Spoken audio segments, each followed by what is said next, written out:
Good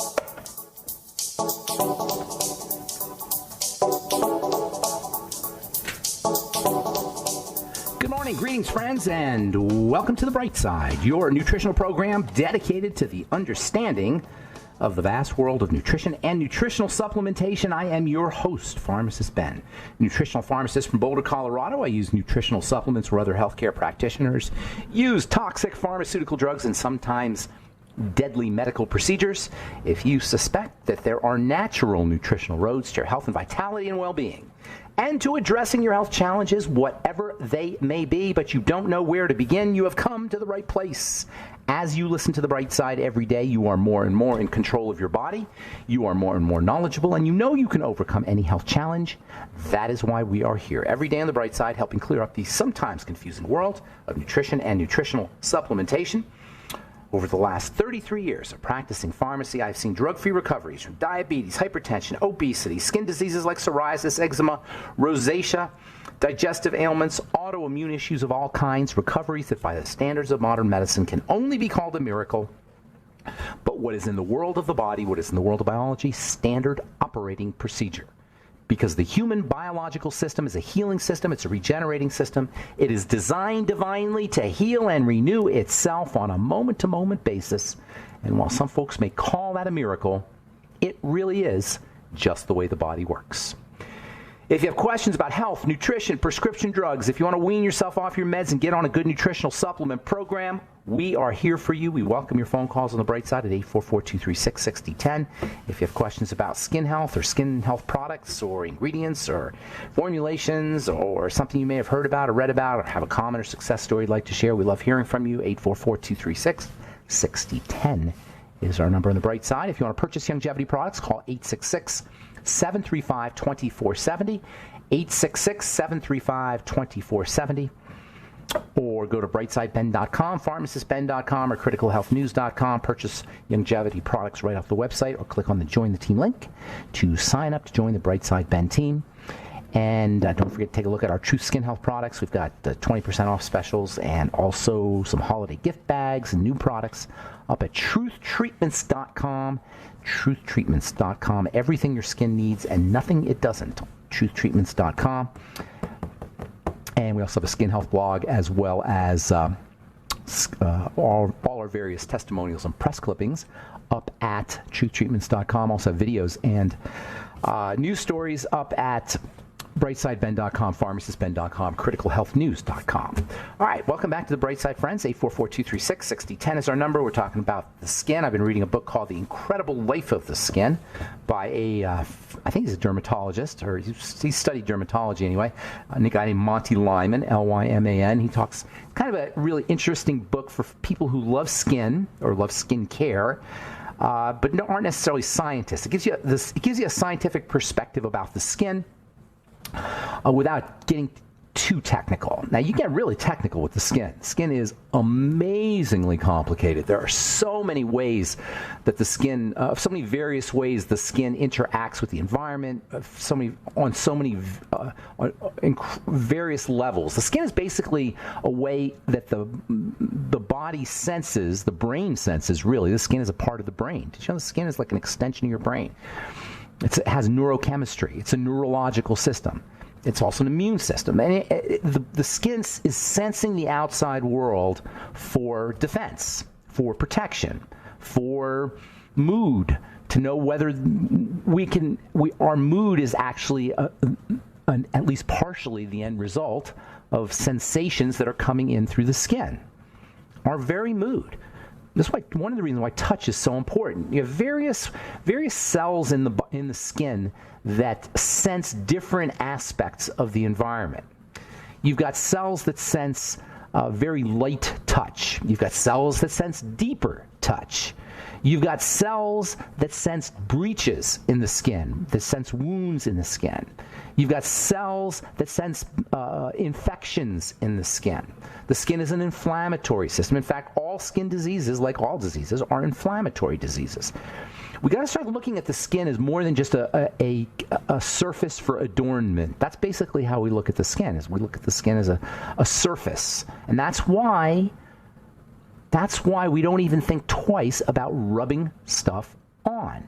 And many times we have this subconscious, not necessarily conscious belief, but sometimes it's a conscious belief, but at least it's a subconscious belief that when we rub stuff on, we're going to make our skin better. Somehow the message has been communicated to us for generations, really, probably since cavemen, probably since Neanderthals, because they have records of cave people painting their skin. We somehow have got the notion that when we put stuff on the skin, when we rub stuff on the skin, we're going to create changes for the better. And that's what the skincare business is all about. But the problem is we don't really know what we're doing. We don't really understand the mechanisms of the skin. And that's what allows us to just rub stuff on, and I call it rub stuff on and hope for the best. We have a whole science of dermatology that's based on this idea that you can rub stuff on and create changes in the skin that will make you better. Now, sometimes if you have an infection, I suppose you could say that that's possible. For the most part, the way we address our skin topically does not, it's not done consciously or intelligently. It's not done consciously or intelligently. That's what I noticed in my pharmacy. I was confronted with a situation where I had to make topical products for people who were sick, whose skin was sick. It was a health issue. It was a sickness issue. So I was confronted with this kind of problem of how am I going to create changes in the skin using topical strategies when the vast majority of health problems and skin problems are from the inside out. So I was confronted with a situation where people would have cuts and burns and surgical injuries. And yes, it was true that using nutritional supplementation, using dietary strategies were all incredibly important, but I had to leverage, I had the opportunity to leverage the skin from the outside in. And the more I looked, the more I saw, well, there's stuff in the skin that's working. There's chemistry in the skin that's healing. There's chemistry in the skin that's doing stuff. What is going on in the skin that's doing stuff? And that's when I really got involved and really got myself involved in understanding the chemistry and the exact stuff that's happening, the molecular stuff that's happening inside the skin that makes the skin beautiful and healthy. I figured, well, why don't we just put those things in products? In fact, why don't we just use those things in products? And as it turns out, vitamin C and vitamin A are the two most important things from a topical perspective. So the skin is a transducing device. A transduction is how energy changes. A transduction device changes energy from one form into another. The skin changes mechanical energy into chemical energy. So you press on your skin and you initiate an entire biochemical cascade and neurological and nerve cascade. It changes pressure energy, mechanical energy into electrical energy and into chemical energy. And the electrical energy and chemical energy affect a whole wide range of biochemical functions, from immune functions to mood functions to healing functions. Probably every single system in the body is affected by just touching, pressing in on the skin. You have various cells that sense pressure, and they turn that pressure, mechanical pressure, into electrical energy and into chemical energy. That's called transduction. Another place where the skin is receptive is to the stuff that's floating around in the blood. This is why skin diseases are linked to the digestive system. Skin diseases are connected to the digestive system, or skin health, I should say, is connected to the digestive system. Skin is connected to the digestive system, like every other organ of the body, through the blood. Yesterday, we talked about how where you see the problem is not where the problem begins. The link between where you see the problem and where the problem begins is the blood. The blood is the bridge from where the problem begins, for the most part, to where the problem shows up. And guess what? That is why the digestive system is so important, because things get into the blood through the digestive system. Have you ever wondered, how is my eczema related to my digestive system? It's because of this connection of the blood. How is my psoriasis related to my nutritional deficiencies? The connection of the blood. How is my skin diseases related to toxicity somehow entering into my body? The connection is the blood. It's all about cleaning the blood. And how do you clean the blood? Boom, digestive system. Work on intestinal health. All right, we'll continue when we come back from our break. I'm Pharmacist Ben. You're listening. All All right, we're back on the bright side. Pharmacist Ben here. 844-236-6010 is our number. We do have lines open for you. Call 866-735-2470 for longevity products, or head to brightsideben.com, pharmacistben.com, or criticalhealthnews.com, and truthtreatments.com for our Truth Skin Health products. We're talking skin, and the link between the skin and the digestive system. Doctors know that if they stick, they want to test for food allergens, or if you're allergic to a certain food, they'll actually stick that food on your skin. And if you react on your skin, you have a digestive problem. Now, of course, they don't just stick the food right on your skin. They do a skin prick test where they'll stick a tiny little bit of food underneath the stratum corneum, the skin surface. But that demonstrates in the most obvious way, the link between the digestive system and the skin. This link is so obvious on so many levels. I mean, when you eat a food, one of the first that you're allergic to, one of the first places that your allergic reaction shows up is in the skin. Redness in the skin, rosacea sometimes on the skin. Sometimes people will get pimples around the mouth or anywhere around the face pretty quickly, sometimes within an hour or so. Hives can happen, swollen lips can happen when you eat the wrong food. The link between our foods / digestion and the skin is so obvious, it's hidden in plain sight. The idea that we don't immediately backtrack our skin problems to the digestive system is just a sign of hypnosis and conditioning and us being completely asleep to one of the most obvious facts about our biology, that the digestive system is intimately connected to the skin, like hand in glove, like two peas in a pod. This link is so obvious that it is beyond belief to me how it blows me away how we don't immediately, as soon as we have eczema, as soon as we have rosacea, as soon as we have an acne breakout, backtrack it to our digestive system or to eating the wrong kinds of foods. And this link, by the way, is becoming more and more recognized by the medical model. I mean, they can't deny it. It wasn't that long ago that I was talking about the link between the digestive system and skin health, which I learned about as soon as I started getting into the skin, where people were making fun of me, laughing. Oh, that's just Ben. He just thinks everything's about nutrition. He thinks just everything's about the digestive system. Now, it's becoming more and more obvious because it is obvious. All you got to do is know that you eat a certain food, and if you have if you have a problem with that food, a lot of times it's going to show up on the skin immediately. A lot of times it's going to show up on the skin eventually, but a lot of times it's going to show up immediately. The skin is a center of touch. We don't think of it as a center of touch, but this idea of the skin as a center of touch is really very important because it means that you can control your chemistry through touch. That's called Reiki, by the way. Or sometimes they call it therapeutic touch. If you ever heard of Reiki, is when they actually don't touch your body, they touch the electrical field around your skin. And by changing the electrical field, the skin changes, and by changing the skin, the chemistry changes. Therapeutic touch is the same way. Therapeutic touch is when you actually do touch the body, touch the skin, but very, very lightly. When we're touched, we activate chemistry, we activate neurology, we also activate genetics. Our touch, our ability to receive touch is epigenetic. Touch is an epigenetic factor. We can heal disease via epigenetics. Via the epigenetics of touch, therapeutic touch works to heal disease. Not in a miracle way, not in a woo-woo way, but in a biochemistry way, in a neurochemistry way. And by the way, everything is touch. Every sensation we have is touch. We talk about touch, most of the time we refer to the skin, but when you see something with your eyes, the sense of vision, you're seeing it because photoreceptors are touching photons, light. It's a sense we see because of the sense of touch, where light touches our eyes. We hear when sound waves touch our little ear hairs inside our inner ear.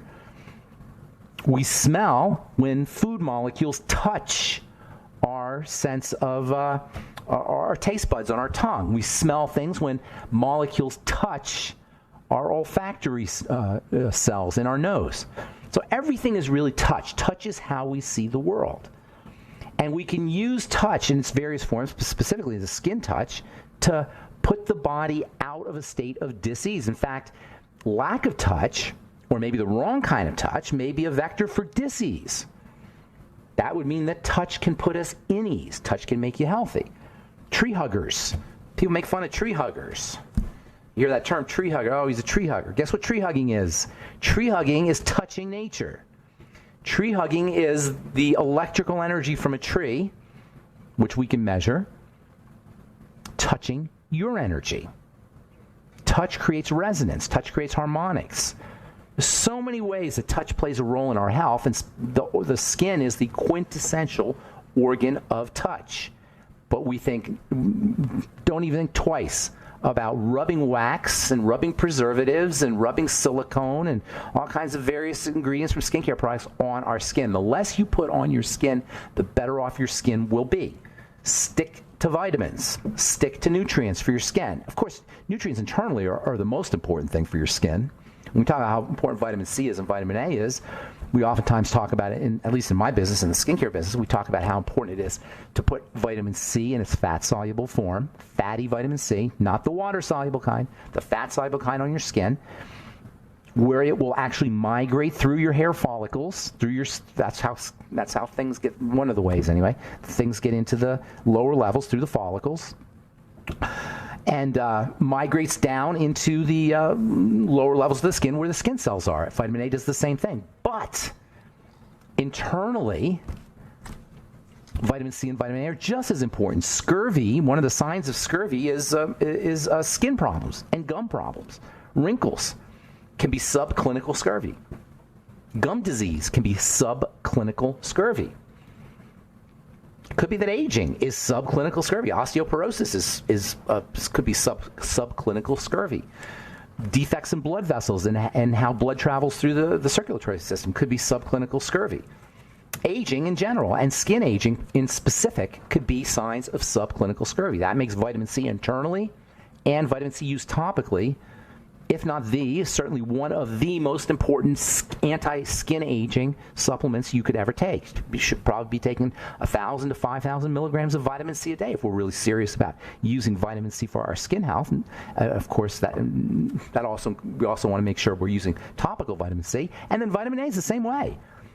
But everybody knows about, not everybody, but everybody in the skincare world knows about how important retin-A is or retinol is for the skin. That is topical vitamin A for the skin, but we don't often hear about how important internal vitamin A is for the skin. Vitamin A is almost like a treatment for acne. Just vitamin A supplements. Dr. Robert Atkins, whatever you may think of Dr. Atkins, we haven't heard his name mentioned very much lately. You couldn't talk about nutrition without talking about the Atkins diet. Dr. Atkins used to treat acne with 100,000 international units of vitamin A a day for 3 or 4 months. Now, that's a lot of vitamin A, and I'm not saying I recommend that much, but he wrote about it. He said he did it very successfully, and there was no toxicity or side effects. Interestingly, Accutane takes advantage of how vitamin A works in the skin. I'll talk about that when we come back from our break. And we'll get your phone calls as well. 844-236-6010 is our number. You're listening to The Bright Side. We'll return right after this.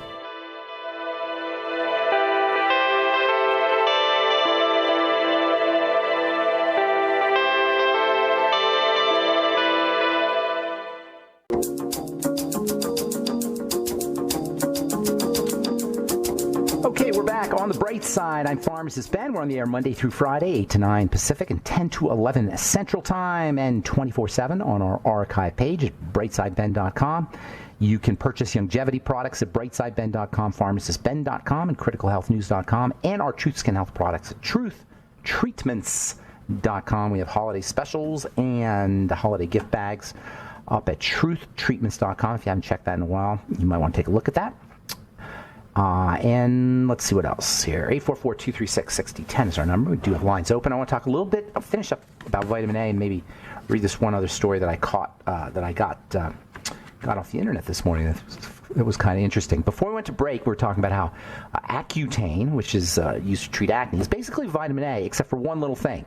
It's got a little molecular tweak in it, a little bend in the molecule, and that makes it a poison form of vitamin A rather than a nutritional form of vitamin A.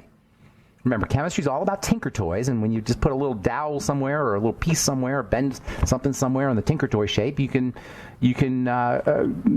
create molecules that are similar, close enough, but not the correct shape, not exactly the correct shape, and that's exactly what Accutane is. It's a tweaked form of vitamin A. So the cell doesn't know. The cell will sort of looks like vitamin A, and under conditions of vitamin A deficiency, it'll just take it. That's why they'll tell you people on Accutane not to use vitamin A supplements, or not even to eat vitamin A, because the cell will take the good stuff rather than the bad stuff. So if it doesn't have any good stuff, it'll take the Accutane. That's how powerful vitamin A is for the skin. I'm just reading in the, I read this yesterday, JAMA Dermatology, Journal of the American Medical Association, Dermatology, association of vitamin A intake with cutaneous squamous cell carcinoma risk. Turns out people who have the highest intakes of vitamin A have a lower risk of developing squamous cell skin cancer. Vitamin A is ridiculously important for the skin and as a protective element as well. And by the way, beta-carotene is not vitamin A. Beta-carotene is pro-vitamin A, and it must be converted into vitamin A, which happens in the liver if you're healthy, if your thyroid's working correctly, your liver's working correctly. But I personally wouldn't suggest messing around. Take 20,000 IU of vitamin A. It's not going to hurt you, and it can only have beneficial effects. If you want to get vitamin A from foods, you're going to have to go to dairy. You're going to have to go to animal foods. Vegetarians will use beta-carotene, but as I say, beta-carotene is pro-vitamin A. It's not vitamin A. It's got to be turned into vitamin A. So if you're not turning your beta-carotene into vitamin A, you could become deficient in vitamin A. Not necessarily deficient to where you have night blindness and various diseases of aging. But you might just be not recovering from injury as well. You might be having accelerated wrinkling. You might have bone problems. And by the way, vitamin A, or you might have skin cancer. All of those could be signs of vitamin A deficiency. Vitamin A, by the way, always works with vitamin D. That's why they have A and D capsules that you can buy, or A and D ointment. You're going to supplement with vitamin A, and it's unfortunate that we have to supplement. I've said this before. I'll say it again. It's unfortunate we have to supplement with vitamin A, but you do. That's just the life the world we live in. And likewise with vitamin D. Vitamin D supplements are not the ideal way to get supplements. Vitamin D, the sun is, but the world we live in, 10,000 or 5,000 to 10,000 international units of vitamin D is probably not a bad idea to do, or a bad idea to take. I did a moment of truth, by the way, this morning on sweet potatoes. Sweet potatoes are a great source of beta-carotene. If you so desire to get your vitamin A from vegetables, squash and sweet potato and pumpkins are some of the best ways to get your vitamin A from foods, or your beta-carotene from foods, presuming that you can turn the beta-carotene into vitamin A. All right. I got this article this morning, and I thought this was so interesting. It's actually from 2004, but it was really cool. Headline, Amyloidosis, a universal disease of aging. What does this mean? Amyloid is a fiber. It's a fiber that's secreted in the body, like all fibers, as a protective mechanism. It's a part of the inflammatory process. Fibrosis comes with inflammation. Amyloidosis is fibrosis linked to the fiber called amyloid. We mostly know amyloidosis by its appearance in the brain as part of the pathology of the disease called Alzheimer's dementia. And so now they want to come up with all kinds of vaccines to protect us from amyloidosis of the brain. And they can't figure out why the drugs they're working for Alzheimer's don't work. No, there's no Alzheimer's disease drugs. And everybody's terrified of getting Alzheimer's disease, and the numbers are like staggering. The increase in Alzheimer's disease incidence and the predicted increase over the next 20 years around the world. Tens of millions, 50 million, 100 million, some crazy amount of people are expected to be dealing with dementia by the year 2050.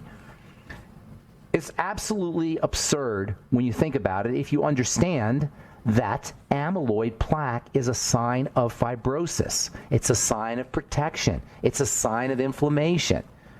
Of course you're going to get amyloidosis in the brain with lousy living. Of course it's going to be associated with sluggish blood flow. Of course it's going to be associated with hypoxia, low oxygen.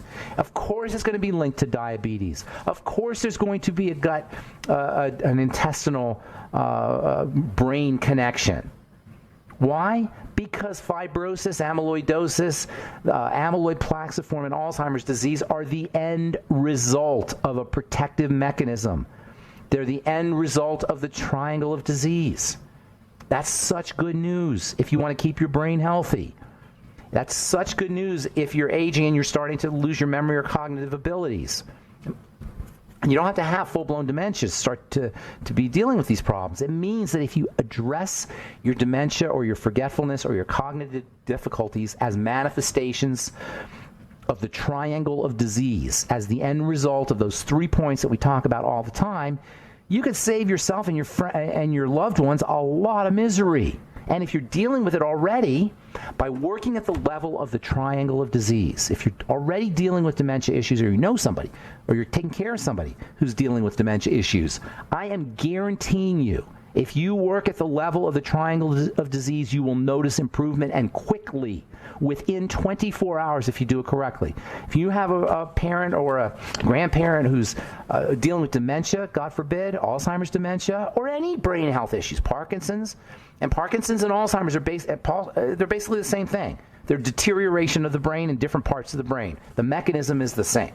If you know anybody who's dealing with these kinds of health challenges, work at the level of the triangle of disease: digestion, blood sugar, and cortisol thyroid, the adrenal thyroid complex.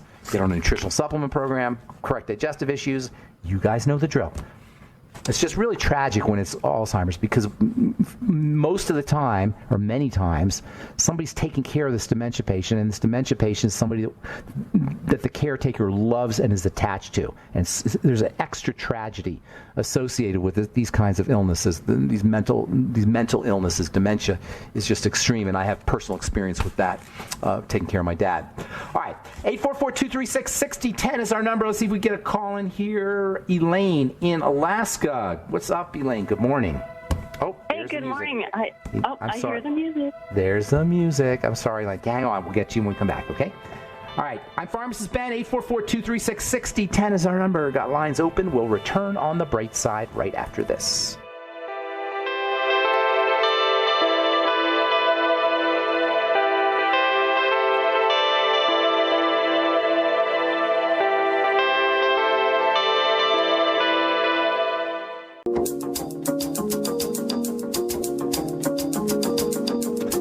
We're back on the bright side. Got lines open, 844-236-6010. Got Elaine in Alaska. What's going on, Elaine? How you doing today?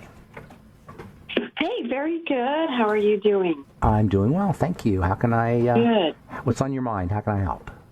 Yeah, I just have a question. I have a client. She just had surgery on her legs, both legs. What kind of surgery? What kind of lipedema. Lipedema. On both Not legs? Lymphedema. Yeah, right. Pretty. On both legs? Pretty. Is she, was she elderly, or how old? No, she is late 40s, early 50s, and just feels so much better because she can... It's going to come back. She didn't really take care of the problem. Lipedema is basically fat deposits, fatty deposits, typically in the legs, in the bottom of the legs. And it's very common. It affects, similar to cellulite. It's related to cellulite. It's a connective tissue problem, fat deposition problem. It involves estrogen. Her menstrual cycles have got to be messed up, or she's on the pill, or she's got hysterectomy or history that way. Did you ask about any of that stuff? Well, she does have fibromyalgia. That's all the same, all part of the same deal. Yeah, it's all estrogenic. Estrogenic issues. Her estrogen's messed up. Here's the problem with doing the surgery for lipedema. And by the way, fat is a vicious cycle. Problems with fat deposition create a circle. Okay, what do I mean by that? When you have fat deposition, that's a sign of messed up chemistry, specifically hormone chemistry, female hormone chemistry. Okay? Also probably involves blood sugar and a few other things, but let's focus on the female hormone chemistry. But here's the point. The fat itself becomes pro-inflammatory, which leads to more inflammation, which leads to more fat deposition, which leads to more inflammation, which leads to more fat deposition. Are you with me? You get this vicious downward cycle. This is a very common phenomena in the disease process, this downward negative spiral. So messed up chemistry leads to fat deposition. Fat deposition leads to more messed up chemistry, leads to more messed up fat deposition, more messed up chemistry, blah, blah, blah. You understand what I'm saying, right? It's a circle. And so she will feel better when she surgically has her fat removed, but the problem is if they haven't corrected the issue, haven't corrected the problem, it's going to come back. Now, conversely, if you do correct the problem at the level of hormones, and I'll tell you how to do that in a minute here, if you do correct the problem, really correct the problem, not surgically manipulate it, but really correct the problem, not only will the lipedema go away, but so will the fibromyalgia. Fibromyalgia is one of the most tragic of all health challenges anybody could deal with. All health challenges to me are tragic because they're gratuitous and unnecessary largely. For the most part. Now, there's certain things in our environment that we can't avoid, but for the most part, health challenges that are chronic and progressive and long-term involve lifestyle choices that are easy to change. But fibromyalgia, to me, is one near the top of the list of tragic diseases, pathologies, because it's so easy to change and it's so miserable to not change. Fibromyalgia, for the listeners, is when every part of your body is sore, like you had the worst workout, the hardest workout you've ever had, except instead of just your biceps or your quads or your glutes being sore, your entire body is sore, head to toe, really sore, like the worst kind of soreness you ever had. The way they test for fibromyalgia is they poke you to see if you scream. They just do little pokes, and you will scream if you have fibromyalgia, because what's happening is toxic hormones and other toxins probably, but especially female hormone, is depositing in tissues. Estrogen is causing an inflammatory response, and your entire body is inflamed, micro-inflamed. Remember, we don't see micro-inflammation. We feel it, and we see the end result of it, but we don't know it while it's happening. Micro-inflammatory pressures on the various connective tissues in the fascia, which is head to toe, impinge upon the nervous system and create chronic pain, awful pain. It's linked to estrogen. Lipedema is linked to estrogen. This is a woman who's got estrogen metabolizing problems, probably of history. If she's only in her 40s and she's already got these kinds of health challenges, that means she's been dealing with them for a long time and nobody's told her. Right away, you got to get her working on clearing estrogen. When you're dealing with these kinds of estrogenic issues, your first job is to work on elimination of estrogen. How do you do that? Intestinal health. Probiotics, ultimate enzymes, apple cider vinegar with foods, pancreatic enzymes, fermented foods, anything you could do for the digestive system, from the stomach, the pancreas, the gallbladder, the intestines, and the liver. Anything you do for those systems. Now, also, detoxifying estrogen will help. You detoxify estrogen with things like DIM, I3C, calcium D-glucarate, vitamin C, cruciferous vegetables. These are all strategies for helping detoxify, clear out estrogen. Vitamin E and vitamin A can be helpful. And then you can balance out estrogen. So you can eliminate, you improve clearance through the intestine, you improve detoxification at the level of the liver, and then you balance it. And progesterone cream is a must for women dealing with fibromyalgia, endometriosis, lipedema. Just it helps any. Do you know hot flashes? Progesterone works just as well, if not better, for hot flashes and vasomotor symptoms, heat and sweats and anxiety than estrogen for menopause. And as we age, as a woman ages, her progesterone drops much faster than her estrogen. You're always making estrogen in fat cells. So if you have an estrogen detoxification problem and you got a lot of body fat you're carrying, it's going to just be multiplied. I'm sorry, go ahead, Elaine. I was going to say, have you thought about making a progesterone cream? Yes, I've done more than think about it. I've made it and I'm making it. It's in beta testing, we'll say, and I will. I don't want to cause any excitement yet, but I have been using it, testing it for various folks. I've been making a progesterone cream on a prescription basis for many years, and I don't have my pharmacy any longer, so I can't do it on a prescription basis, but I have been giving it out to some people, and I know it works, and I will be doing it, but that's probably sometime next year. And it's really important stuff. Progesterone is really, really important stuff. Go ahead. Yeah, do any of your current products, one question she had, because she saw all your treatment products at my office, and she said, is there anything that can help firm the skin because absolutely. But it's going to be like a fly in a windstorm. I mean, there's only a little bit you could do when you're that toxic. There's only a little bit you could do. And we have the sense that it's a skin problem. I'm sure she thinks it's a skin problem. It's not a skin problem. It's a connective tissue problem. Fat is connective tissue, by the way. So when you have a fatty problem like lipedema, you're dealing with a connective tissue disease, or not disease, but maybe a connective tissue pathology. Any kind of fatty issues like cellular lipedema are connective tissue pathologies. Remember, connective tissue deterioration is how we age. Cellulite is a sign of connective tissue pathology or deterioration. Lipedema is more chemical, but it's still about the connective tissue. So she should be pounding the vitamin C, as well as doing all the detoxification strategies that I talked about. And guess what? She's got to be hypothyroid, all right? Which is going to cause all kinds of other health issues. Is she on Synthroid? I mean, most times the people are on Synthroid when they're like that, or they're on some kind of thyroid medicine. So she's got to be hypothyroid. So. What's that? I believe so, yeah. It's made perfect sense. So she's going to improve her thyroid functioning with all of this as well. And that's going to have beneficial effects for her heart, beneficial effects for her immune system, beneficial effects for her connective tissue, all of that. Work at the level of estrogen. There's many, many, many more things she could do. I don't mean to say that that's all she needs to do, but that is such a huge first step, and it will give her so much power over her disease process that it's heartbreaking for her not to do that right away. Number one, improve elimination of estrogen through the bowels, probiotics, fiber, magnesium, I forgot about that one, and vitamin C even will help improve bowel clearance. And then essential fatty acids, I didn't say those. Ultimate EFAs will be very important. Then work on detoxification of estrogen at the level of the liver. Vitamin C is important, as well as calcium D-glucarate and DIM and I3C.